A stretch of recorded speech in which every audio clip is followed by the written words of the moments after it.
بسم اللہ الرحمن الرحیم۔ السلام علیکم بچوں، کیسے ہیں آپ لوگ؟ امید ہے خیریت سے ہوں گے۔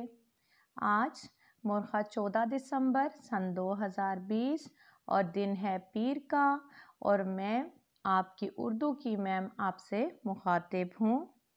بچوں، مجھے امید ہے کہ آپ نے پچھلا سبق بہت اچھے طریقے سے یاد کیا ہوگا اور خاص طور پر اپنی رائٹنگ پر توجہ دی ہوگی۔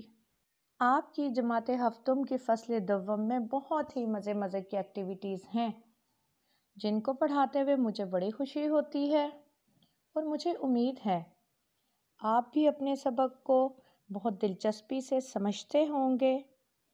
اسی سلسلے میں آج ہم مضمون پڑھنے جا رہے ہیں۔ اسٹوڈنٹس، جب بھی ہم کوئی چیز لکھنے لگتے ہیں یا پڑھنے لگتے ہیں تو اس سے پہلے اس کے اصول و قوانین پر ایک گہری نظر ڈالتے ہیں اور ان کو اچھے طریقے سے سمجھ لیتے ہیں۔ اسی طرح آج ہم مضمون پڑھنے جا رہے ہیں۔ اس سے پہلے ہم مضمون نویسی کی تعریف اور اس کے اصول اچھے طریقے سے پڑھ لیں گے۔ گو کہ آپ نے پہلے بھی مضامین لکھے ہیں اور اچھے طریقے سے پڑھے بھی ہیں، مگر جب ہم ان اصولوں کو مد نظر رکھتے ہوئے آج کا آپ کا ماڈل کا جو مضمون ہے وہ پڑھیں گے تو ہم ایک بہترین انداز میں ایک تخلیقی مضمون بھی لکھنے کے قابل ہوں گے۔ تو آئیے جماعت ہفتم کی فصل دوم کی ورک بک صفحہ نمبر 88 یعنی 88 کھولتے ہیں، جس پر مضمون کی تعریف اور اس کے اصول درج ہیں۔ ان کو اچھے طریقے سے پڑھتے ہیں اور پھر ہم اپنے ماڈل کے مضمون کی طرف جائیں گے۔ آئیے مضمون کی تعریف پڑھتے ہیں۔ کسی موضوع پر اپنے خیالات کو مربوط اور مدلل انداز میں اس طرح پیش کرنا کہ پڑھنے والا اس کو سمجھ کر متاثر ہو سکے، مضمون کہلاتا ہے۔ مربوط کیا ہوتا ہے بچوں؟ مربوط ہوتا ہے ربط کیا ہوا، بندھا ہوا۔ مدلل کا مطلب ہے دلائل، ثبوت، اور متاثر ہونے کا مطلب ہے اثر قبول کر سکے۔ یعنی کوئی بھی عنوان، ٹھیک ہے، کسی موضوع پر اپنے خیالات، یعنی کسی بھی عنوان پر آپ کے جو خیالات ہوتے ہیں ان کو اکٹھا کر کے دلائل اور ثبوت کے ساتھ، کیونکہ جو مضمون پڑھنے والا ہے وہ اچھے طریقے سے اس کے عنوان سے متعلق قائل ہو جائے، اور وہ مضمون یعنی جو عنوان ہے اس کے تمام پہلوؤں کو اس طرح بیان کرے کہ قاری اس کے عنوان سے متعلق ہر چیز جو ہے وہ سمجھ سکے۔ بچوں، مضمون کے معنی ہے ضمن میں لیے ہوئے۔ ضمن میں لیے ہوئے کا مطلب احاطہ کیے ہوئے۔ کس چیز کا احاطہ؟ یعنی کسی مقررہ موضوع پر کوئی ایک موضوع، کوئی ایک عنوان ہو جس پر آپ اپنے خیالات، جذبات اور تاثرات کا تحریری اظہار یعنی لکھ کر جو آپ اظہار کرتے ہیں وہ مضمون کہلاتا ہے۔ مضمون جو لفظ ہے، جو مضمون لکھا جاتا ہے، اس کی کوئی حد بندی نہیں ہے، بلکہ وہ کسی بھی موضوع پر لکھا جا سکتا ہے، یعنی کسی معاملے پر لکھا جا سکتا ہے، کسی مسئلے پر لکھا جا سکتا ہے۔ مضمون کی بہت سی قسمیں ہیں۔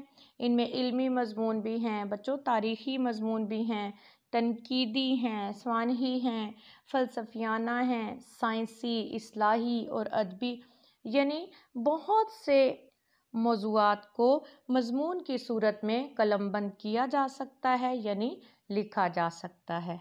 ہاں، مضمون لکھتے ہوئے آپ کو اس چیز کا خیال رکھنا ہے کہ مضمون میں کہانی نہ ہو۔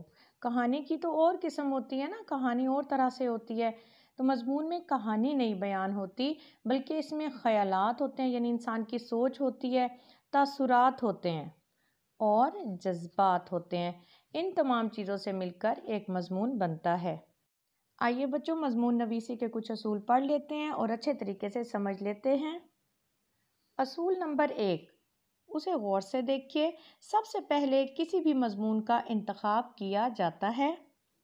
مضمون کا انتخاب کرنے سے کیا مراد ہے کہ بہت سے موضوعات ہوتے ہیں، ان میں سے کسی ایک عنوان کا جو ہے وہ انتخاب کیا جائے، مضمون کے لیے عنوان کا انتخاب کیا جائے، اور پھر کیا ہے، اور مضمون کا مواد اسی عنوان سے متعلق ہوتا ہے۔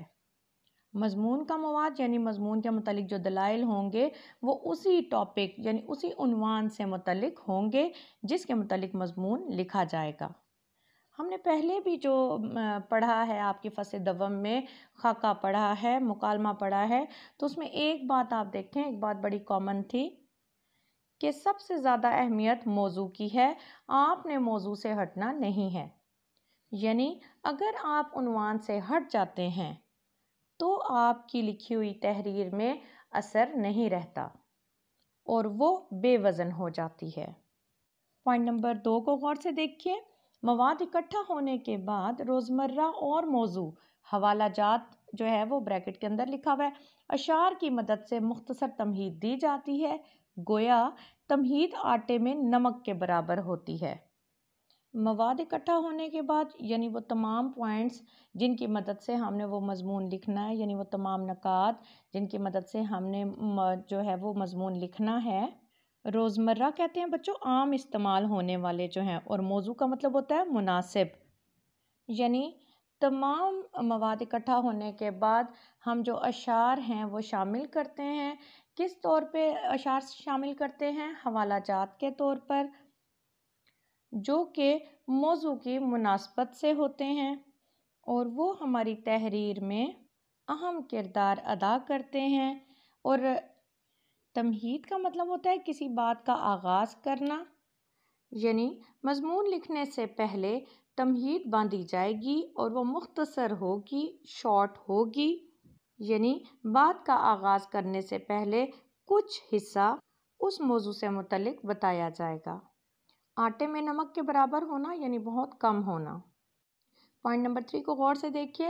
نفس مضمون وہ بنیادی اور اہم حصہ ہے جس میں عنوان سے متعلق مواد کو خوش خط تحریر کیا جاتا ہے۔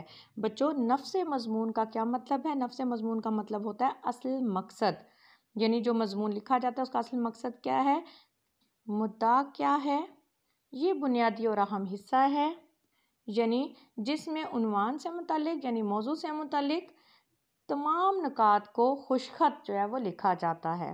پھر بچوں پوائنٹ نمبر 4 غور سے دیکھیے۔ مضمون سے متعلق حوالہ جات کا انتخاب تحریر کے حسن کو نکھارتا ہے، یعنی مضمون لکھنے کے لیے جو آپ حوالہ جات جو ہے وہ منتخب کرتے ہیں، جو موضوع کی مناسبت سے ہوتے ہیں، وہ تحریر کے حسن کو نکھارتے ہیں، یعنی آپ کی تحریر میں خوبصورتی پیدا کرتے ہیں۔